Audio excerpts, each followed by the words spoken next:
Hey, what's up, Hope DXB fam? My name is Fabian Martin. Different hair, same dude. And I've been given the privilege and the honor to speak on you on the topic of family matters. The title of my message is F is for Family, has nothing to do with the Netflix show. You know, I come from a mid-sized family. We've got like 14 aunts and uncles, 16 cousins, and then we have the second cousins, the third cousin, so it goes into the 50s. And as a young boy, I loved, going for these functions. We would meet like on Christmas, New Year, maybe grandparents' birthdays, where we would all come together because we stayed in different parts of town. And, guys would be playing cricket, and some of the uncles would break out the guitars and sing some songs and harmonize. Great fun. And then we became believers. That was my immediate family because we come from a Catholic background. And so we attended this one particular event, and as usual, we were going crazy playing cricket on the road. And then I hear this door slam, boom, and my mom walk out saying, "Well, then we're not family anymore." And we're like, Mom, what's going on? And she just walks out. She's like, "Follow me." So yes, my brother, my sister, myself, we just follow our mom, go back home, have a very boring day. And then we said, "Mom, what happened?" And she said, "No, they told us that, because we converted, we are cursed, we left the Blessed Mother, etc., etc." And we were like, "Oh, okay." And needless to say, family gatherings were totally different from then on. There's a saying in English that blood is thicker than water, but that, honestly, I feel it relates more on a physical level. But because it's the blood of Christ that actually unites us and puts us in families. There's a verse in Psalms 68:6. It says, "He sets the lonely in families." So when we become believers, converts especially, we sometimes get lonely. We don't know where to connect. But God connects us through families. 1 Corinthians 12:12 talks about us, the church, being a body. It says, "Just as a body, though one, has many parts, but all its many parts form one body, so it is with Christ." And it goes on to say, as you read it, that we have, the body's made up the hand, the feet, the eyes, fingers, toes, but each of us have a part to play. Though we may think that we're different, when we walk into a church, we may think, "Oh, I don't think I get along with this group." No, but it's meant to be that way. We are meant to be different because we come together and we form one body. I was actually reading an article recently which said that the pinky actually makes up 50% of the strength of your hand. And I tried it today when I was drinking a cup of tea. And I realized, my pinky actually holds that cup, and was trying to text on my phone. I realized, the pinky has its place.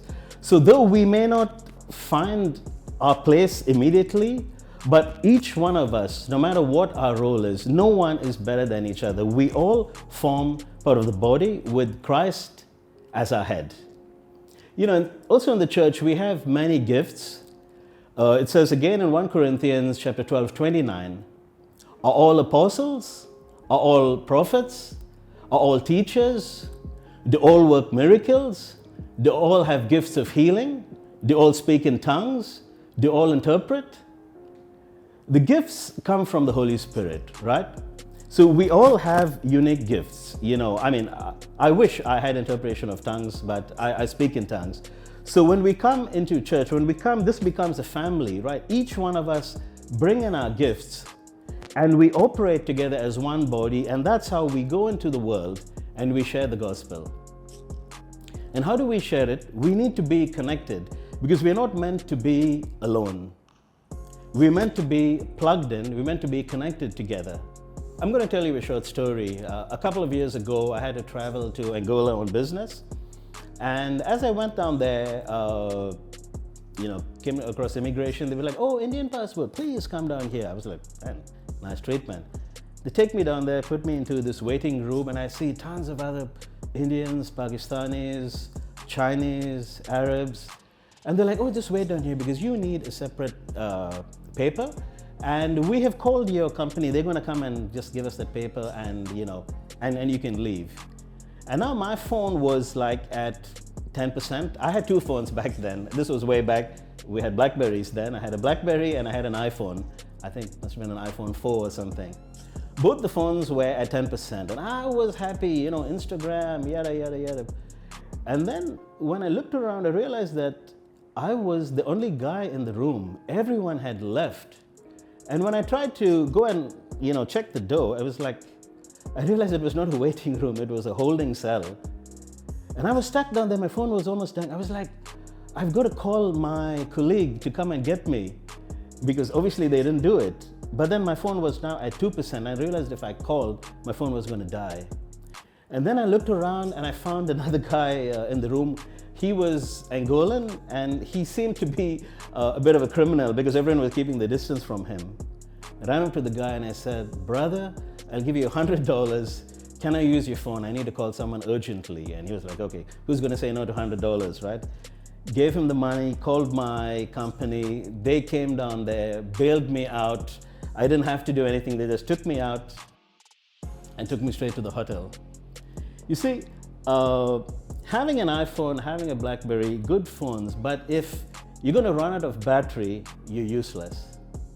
Our gifts and our talents are meant to be used for the service of God. So for them to be fully utilized, we need to be connected. We need to be plugged in into the Spirit of God, and we need to be plugged in with our family, which is the church. That's about it from me, guys. Have a great time at your hangout. Be blessed.